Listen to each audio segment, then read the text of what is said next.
Assalamualaikum warahmatullahi wabarakatuh. Alhamdulillah, alhamdulillahilladzi arsala rasulahu bil huda wa dinil haq liyudhhirahu 'alad dini kullih wa kafa billahi syahida. Asyhadu an la ilaha illallah wa asyhadu anna Muhammadan abduhu wa rasuluh la nabiyya wa la rasula ba'da. Saudaraku, marilah tidak henti-hentinya kita bersyukur kepada Allah Subhanahu wa taala yang telah memberikan nikmat kepada kita semua sehingga kita dapat merasakan nikmatnya kesehatan, sehingga kita dapat merasakan udara yang sangat segar. Dan tak lupa sholawat beriringkan salam selalu kita sanjungkan kepada baginda kita, suri tauladan kita, Nabi Muhammad Sallallahu Alaihi Wasallam, beserta pada keluarga beliau, sahabat beliau, dan para pengikut beliau hingga hari kiamat kelak. Saudaraku, perlu kita ketahui bersama, kurang lebih hampir 10 bulan kita melewati masa pandemi COVID-19 ini. Kita dapat merasakan dampak-dampak dari penyebaran ini. Banyak sekali dampak-dampak yang bisa kita ketahui, kita rasakan bersama. Di antaranya pada aspek kesehatan, kemudian aspek ekonomi. Namun terdapat dampak yang lebih perlu kita perhatikan bersama, yaitu dampak minimnya akhlak atau rusaknya akhlak anak-anak bangsa saat ini. Kita sebagai pendidik, baik guru maupun orang tua,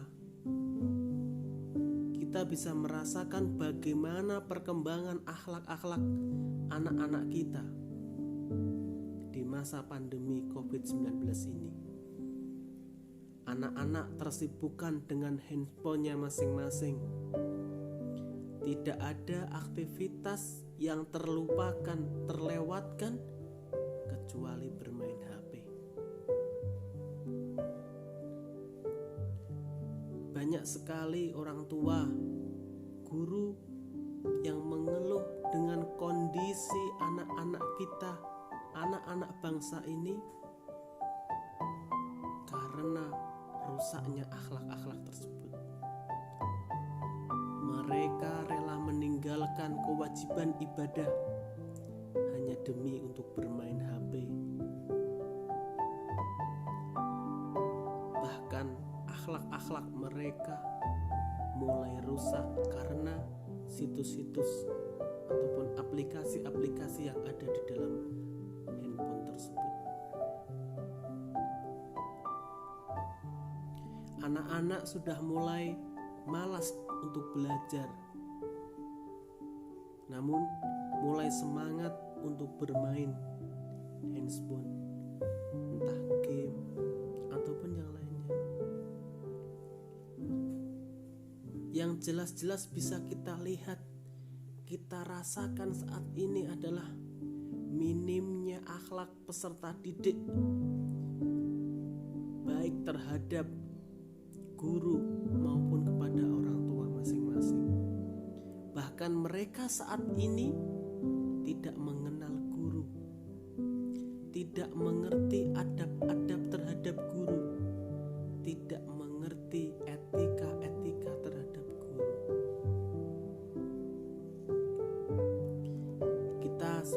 sebagai seorang pendidik dan orang tua harus sadar, harus peka terhadap permasalahan ini. Ini sebuah problema yang kita hadapi di masa pandemi COVID ini.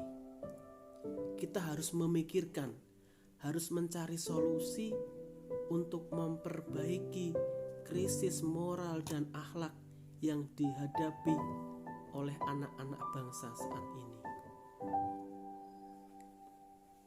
Pendidikan spiritual merupakan sebuah pendidikan yang berkenaan dengan rohani, yang mana nantinya akan memunculkan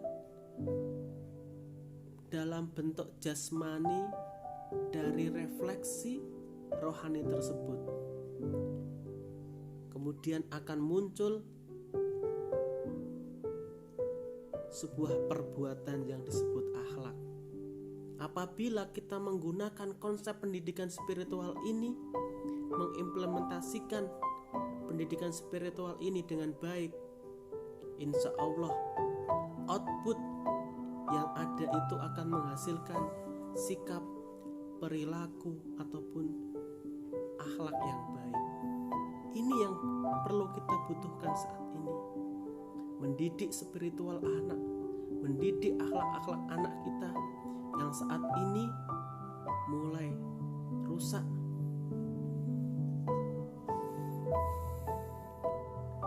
Harapan kita dengan pendidikan spiritual dapat membuat anak-anak kita semakin sadar, dapat memperbaiki perilaku anak-anak kita. Dan kita sebagai orang tua, sebagai guru, tidak boleh berputus asa, bahkan menyerah demi memperbaiki moral anak-anak bangsa kita. Dan tidak henti-hentinya kita berdoa untuk kebaikan anak-anak bangsa kita, supaya menjadi anak-anak bangsa yang berbudi pekerti luhur.